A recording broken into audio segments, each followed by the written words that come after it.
Hey guys, Alex here, AG Automotive, and here today we've got the 2024 Chevrolet Silverado Ltz Z71. So let's check it out.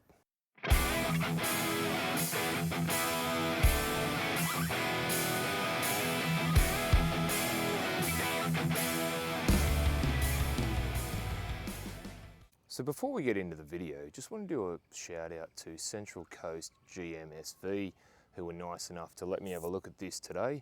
And if you are after a Silverado or any of the Chevrolet range, go and see them and let them know that Alex from AG Automotive sent you, and they will look after you. And if these are the sort of videos that you enjoy, please consider subscribing. Now, I don't know what it is, I'm a big fan of these big American trucks. I love them. I love the noise they make. They're hard to park. They don't fit anywhere, but they exist and they're really cool. So that's just my thoughts anyway. So you got the Chev badge there, you got this big, massive chrome grille there. You've got parking sensors down the bottom with your tow hooks to get people out of trouble. And you've got your LED daytime running lights and headlights there as well. You've also got the 6.2 litre badges on either side of the bonnet there. I think that's a cool look as well. So what are your thoughts on the Silverado? Have you got one? Have you got an older model? Have you got a different model? Let me know in the comments. So the wheels on the Silverado are 20-inch wheels, and just have a look at them, they're huge, and I think they suit the Silverado really well, and you've got a bit of clearance there you can see as well. You've got the Z or Z71 badge there, that's a cool feature. You've got your side indicator there, and you've got another one on the mirror there as well. Now you do have the side steps, chrome side steps with plastic around them, so again, just the whole package and the whole look, I really love it.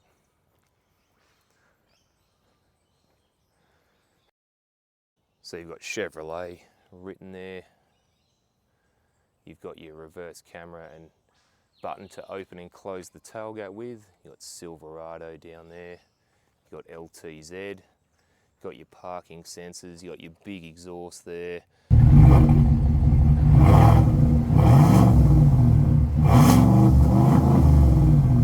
And you've got the tow bar there, which can tow up to 4.5 tons. All right, let's go and have a look inside. So inside the Silverado, and it's big in here. Everything is super sized. You can nearly live in here, I'm telling you, unreal. It's definitely a lot of space and a lot of storage nooks and crannies everywhere. So the dash is harder at the back, but it's a little bit softer here at the front there. You do have your head-up display there. And the door trims, you know what, a little bit soft actually, which is quite nice. You get a nice piece of trim on the door there. Piano black everywhere around the media screen. You got trim pieces and chrome pieces all over the shop, which is really nice. So sort of feels premium in here, and so it should be for the price that you pay. So to the right of the steering wheel, you've got a fair few buttons here. Now you've got your headlight controls here and fog light controls. You've also got lighting for in the tray, things like that. And you've also got your drive modes here. So you like 4-wheel drive, 2-wheel drive modes, and you can go into sport mode as well, which we'll have a look at when we go for a drive, and that livens up the exhaust. Also got your park brake or handbrake there.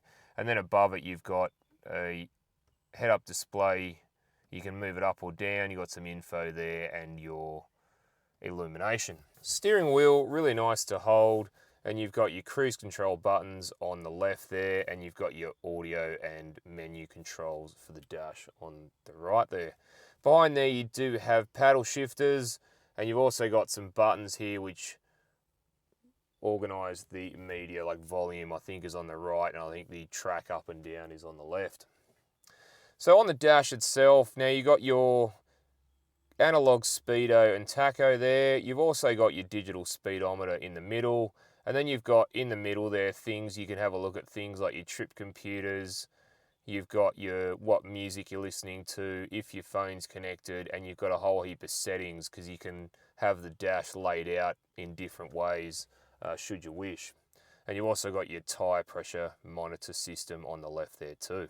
And coming over to the media screen, I really like this media screen, nice and big. So we're just in the home screen now, and we'll go into the audio. So you do have FM and AM radio. You don't have digital radio on this, unfortunately. You do have phone, Apple CarPlay and Android Auto, and they're both wireless. You've got your cameras there, so we'll go into that. Now you've got a whole heap of different cameras, so you can have like from the back, from the front. You've got things like straight down at the front, straight down at the back. You can look out the back or look towards the front there, and you've got one that looks at the tow bar, so you can reverse in, and you've also can have a look at what's in the tray as well. So you've got a fair lot of cameras in there as well, which is nice. Now you do have your trailering button there, which you can go in and you connect the trailer up, and you can also make sure your lights are working in real time there as well. You do have climate control, and again, very easy to use. It's dual zone, and you've got some controls down here you can use if you like, or you can go off the screen as well. You've also got a whole heap of settings there for the vehicle and the display here as well. And on the left, you got a few shortcut buttons there. You can see your Android Auto, Apple CarPlay, and then you've got your trailer, your phone, your media, and your home button. And then over on the right, you've got an analog clock, or you can have a look, watch your trailer in real time, or you can see what you are listening to. So you get a few bits and pieces there, which is nice. And then further below, you get a whole heap of shortcut buttons there. Things like your lane departure warning, your safety features there as well. You can open and close the tailgate from in here. That's pretty cool. Your hazard light button, traction control, downhill assist. And then you've got this big button here, and it actually opens all 4 windows at one time. Check that out. That is cool. It only goes down though, so in order to put them back up, you just have to put them back up yourself. But that's not bad if you wanted to cool the car down. And then you've got a home button here, and my favorite, the volume knob, and you can turn the media on and off with that too. Further down, like I said, you've got the air conditioning controls there, dual zone climate control. You've got heated and cooling seats. Yeah, you've got your trailer brake, and you've got your engine start stop there as well. So yeah, big chunky buttons, which is good. Storage aplenty. You've got storage here. You've got 2 cup holders. You've got more storage, more storage. The gear selector, you push the button on my side and you go into reverse, or you go down into neutral or drive, or you can actually use the paddle shifters as well. Now check this thing out, this humongous massive armrest. Very massive. So if I open that up, you do have, again, heaps more space. You can take that out with more space. You've got 2 USBs. You've got a wireless phone charger just in the front here. Again, it's just space, space, and space. And you've also got 2 cup holders in the back here for the rear passengers, should you wish. And the seats, really, really nice, full leather, and really comfortable as well. The glove box, you know what, it's reasonably enough space in there. You get your books in there, plus a couple of iPads, no dramas. Now, the sunroof, I'll just open that up. And it's a one-touch operation, which is really good. And you know what, it's enough. It's really nice on these Australian conditions to have the sunroof open, let a bit of hot air out of the car, which is really good. And the back window opens as well electronically. If you've got something long you need to put in, makes the job so much more easier. All right, let's go and have a look in the back. So in the back of the Silverado, and first impressions, like I said at the front, there's space galore in this. Now I'm 6'1", 185 centimeters. I've got heaps and heaps of room, thanks also to this indent in the roof there, which I probably didn't need, but it's got it. Knee room is really good. Leg room, foot room is also really, really good as well. And this seat is set up in my driving position. Now you do get ISOFIX and tether points there, and some behind me. And the armrest, yeah, really soft, and you get 2.5 or sort of 2 round and 1 square cup holder in there. And something I wanted to point out with this is extra storage. As if it didn't have enough room or storage, you can pull this and there's actually storage in there. So that's cool, eh? That's really awesome. All these American pickup trucks have got all these sort of hidden nicks and nooks and crannies where you can keep stuff. So yeah, very cool. So for the rear passengers, you do get seat heating for the outboard seats. You get 2 USBs and you do get ventilation. And like I said, in the front, you get the cup holders there and you get map pockets or iPad pockets there as well. All right, let's go and have a look in the tray. All right, so in the tray of the Silverado. So to open the tray, it's just a 1-button push and it's automatic and it comes down really, really slowly, which is really good for loading and unloading. So you do have the spray-on bed liner inside there. You've got lighting just in the corners on this end. You've got tie-down points there. And the measurements are as follows. So you've got 1,776 millimeters long. You've got 1,813 millimeters wide. You've got 1,286 millimeters between the wheel arches. And you've got a depth of 569 millimeters. Now in this one you can carry up to 757 kilos, which is a little bit less than say a Ranger or a Hilux, but at the same time you can tow a lot more as well with this one. All right, let's go and have a look under the bonnet.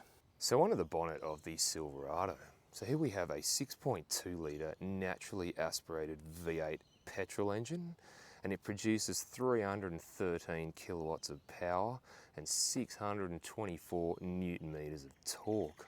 Wow. And that's mated to a 10-speed automatic driving all 4 wheels. Now Chevy claims the Silverado, this one here, will use 12.9 litres per 100 kilometres. And you know what, for such a big vehicle, that's not a bad figure.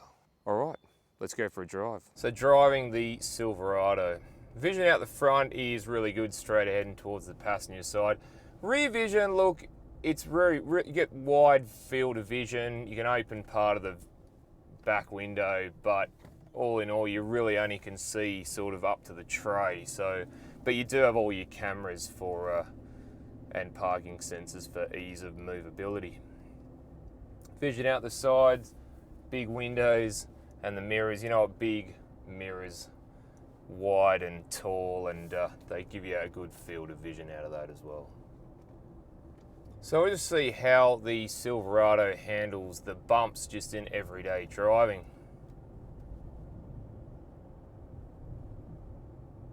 Yeah, really good.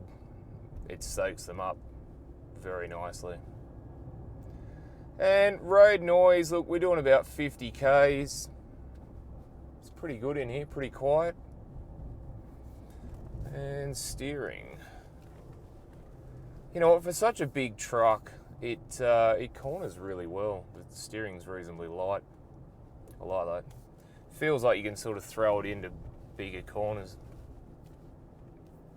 And even the exhaust note just in normal mode is actually pretty quiet. I mean, when you put into sport mode,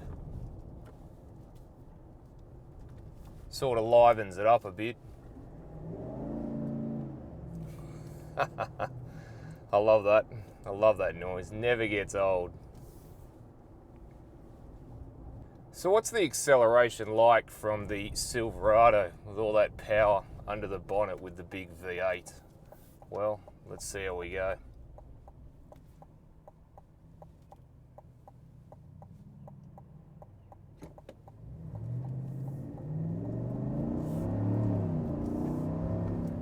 Wow. I love that noise, but wow, it's for such a heavy car, it really takes off, guys. And even when you're rolling and like we are now, doing about 55 or so Ks, and you put your boot into it.